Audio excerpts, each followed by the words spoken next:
going on, Falcon fans? Your boy Ricondo come back at you with another video. So I guess everybody know what I'm here to talk about today. It's the Calvin Ridley suspension. So before we get into that, guys, please subscribe to the channel. Please hit the notification bell so you know when I drop another video. Please hit the like button so I know you guys like to hear what I talk about, and please hit the share button so you guys can come in here and share your thoughts as well with me on these Atlanta Falcons. So let's get into the video. As by now, everybody should know that Calvin Ridley has been suspended for the 2022 season for betting on football games, which is against the rules in the NFL. Hello, Pete Rose. I think everybody probably should have already known that you can't bet on the sport that you're playing, and you can't bet on football when you're a football player. I mean, I think everybody should know that. And I'm gonna be honest with you, personally, I'm very disappointed in Calvin Ridley. I was one of the guys that said I wanted him back because of his talent. I felt like he wasn't going to come back. I felt like they was going to trade him. Now we know why the Falcons couldn't trade him, because they knew about it since February 9th, and they probably was, according to the sources, they was telling teams that we can't do that because they knew the implications what was happening. So they wasn't going to trade with a team in good faith, knowing that this guy had already, they knowing that he had betted on football games. So it's just a bad look for Calvin Ridley.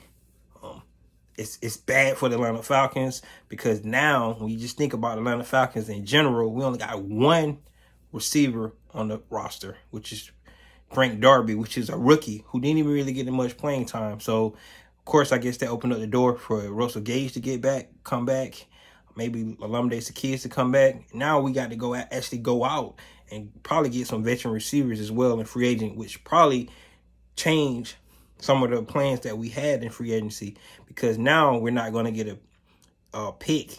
You know, if we was going to trade Calvin Ridley, that hurts us as well. So one of the picks that we had in the draft definitely probably going to have to go to a wide receiver as well, which can potentially change if we decide to pick a number one receiver at number 8.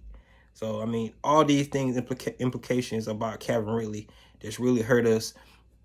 Only good thing to come out of this whole situation with Calvin Ridley is the fact that that $11 million cap hit that we had, we kind of get that back. So as of right now, it's due to his suspension, and it'll be official within 3 days, because he does have 3 days to appeal the suspension, which unlikely will get overturned.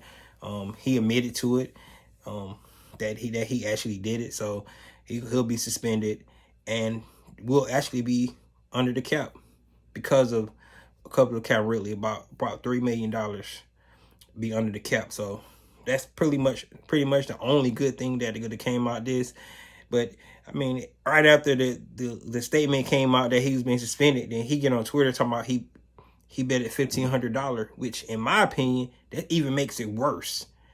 You a millionaire, you bet $1,500 on parlays, and then to top it off, one of the teams was the Atlanta Falcons, which really, like I said, disappointed me, because now you betting on the Atlanta Falcons. It's saying that you betted for us to win, but it still doesn't matter.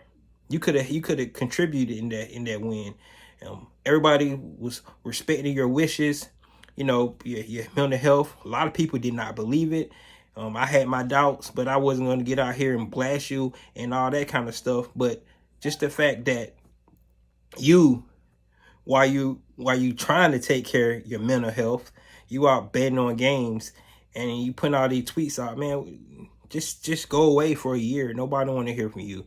Like I said, it's a bad look for the integrity of the game, just like the commissioner said, and people already think that games are rigged anyway, and we got players going out and actually betting on it. I just think it's a bad look for Calvin Ridley. It hurts the Atlanta Falcon franchise to the fact that we might have to change up some things, because we were probably planning on getting a pick if we was going to do a trade. Now we got to look at our roster and realize we only got one receiver on the roster. So receivers in need, that's an understatement. It's definitely a big need for us. especially when you got a veteran quarterback. Just like they was mentioning, we got the most veteran quarterback in the division, but he have no weapons to throw the ball to. So does that change the philosophy of this team trying to win this year? Or do we get rid of Matt Ryan now because he has no weapon to throw the ball to? It's a very winnable division. We can definitely get in the playoffs in this division if we can just put some pieces together. But this definitely hurt in the long run. Like I said, we still have him. If he's able to get reinstated next year, we'll have him for his 5th-year option next year. So that $11 million would come back on the books unless the Falcons just go ahead and release him, which in my opinion, personally, I think they should just go ahead and release Calvin Ridley at this point. It was not worth it. Now let's get into talking about Alabama receivers. Definitely I was about to do a mock draft last night, and I was thinking about Michi.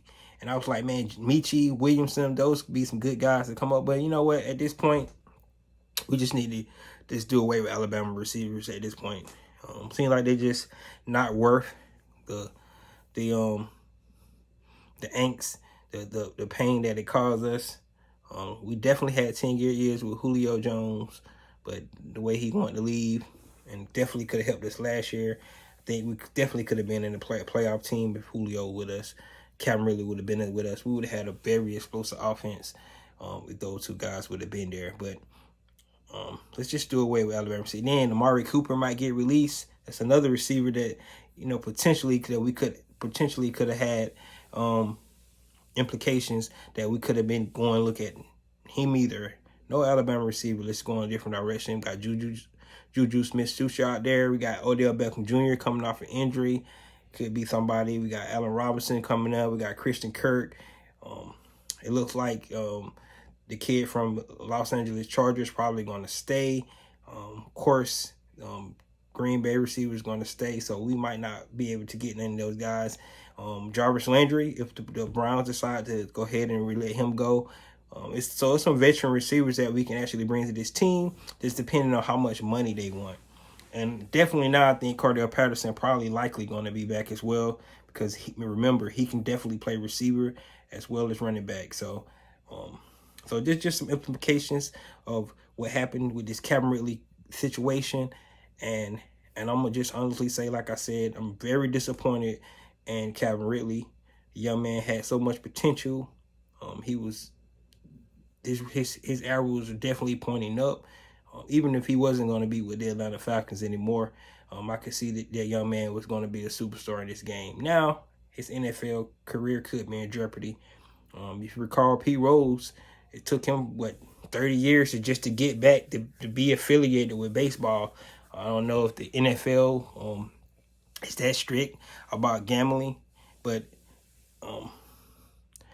you just don't bet on, especially when they let you go because you say you having issues, and then you bet on the team. So and you bet on the team that you playing with as well. That's